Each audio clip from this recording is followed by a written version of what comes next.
It was because of his actions moments ago that turned this match around for J.D. McDonagh, his Judgment Day stablemate. What's today? June 15th. I'm going to write this down because you just gave Dom credit. So I also have a question about the Judgment Day, and you've been watching, Corey. This whole Finn Balor situation, is he trying to do good by the Judgment Day, or is he trying to drive a wedge in the group? Listen, I think there's a lot of turmoil within the Judgment Day because you've got a lot of people trying to do their own things individually, which sometimes can come at the cost of the unit. You've got Dirty Dom, the reigning Intercontinental Champion. Everybody should be stoked about that. Unfortunately, for a superstar the caliber of Finn Balor, that may mean less opportunity. That's why it's of the utmost importance for J.D. McDonagh to come out here, get the job done against AJ Styles, and then the Judgment Day as a unit can move forward. Well, Roxanne Perez has not been welcomed with open arms by some members of Judgment Day. Liv Morgan and Raquel Rodriguez.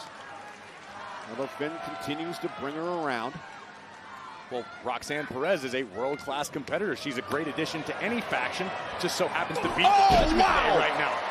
What a clothesline by Styles, and now AJ with that sliding, running forearm, and AJ Styles starting to take over. And this is what I talk about when I say AJ Styles is timeless. The man seems immune to aging.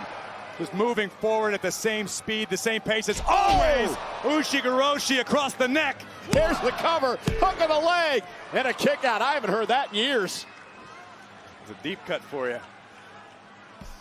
Styles thought he had J.D. McDonagh.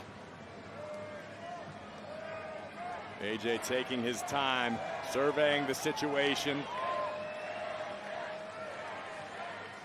There are very few situations, if any, left in this game that AJ Styles hasn't experienced and excelled at. And here's the problem that Dominik, using the big cranium to his advantage, like is a cinder JD. block. Here's the problem Dominik has. If JD, brainbuster cover for the win on Styles. Isn't enough? Kick out at 2. I'm going to cut you off because we were about a half a second away from Dominik not having any problems thanks to J.D. McDonagh and this hellacious brainbuster that nearly put Styles down for 3. And Dominik needs J.D. to win here. He can't keep running from Styles. We talk at great length about the pit bull mentality of AJ Styles. It's why AJ has made it to the pinnacle of this industry on multiple occasions. You know, McDonough's one of those guys, Corey, that you just feel is on the cusp of a breakout at some point. I completely agree with you, and I think coming back after the injury that McDonagh sustained is a clean slate, a fresh opportunity. You can see physically he's in perhaps the best shape of his career. JD just needs the chips to fall his way once, and if he capitalizes, it could be a very, very bright future. Yeah, a win over Styles would propel him to big heights if he can pull that off tonight. It's a very big if, however. JD going for broke, looking for a superplex off the top turnbuckle. This could end it for Styles, but AJ going to keep fighting. McDonagh trying to balance himself and knocked down to the mat. And Styles been through a lot in this matchup, and quite sure what AJ's. I don't know if AJ got hung up, perhaps might have pulled something, might have caught himself on the top rope.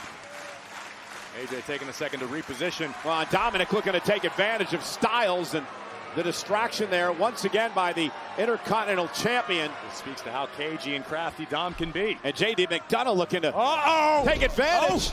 Nice takedown by Styles. And quickly, the Styles clash, or as Wade Barrett said last week, the Styles flash. The flash clash. Kick out, no, win for Styles. AJ Styles with the victory.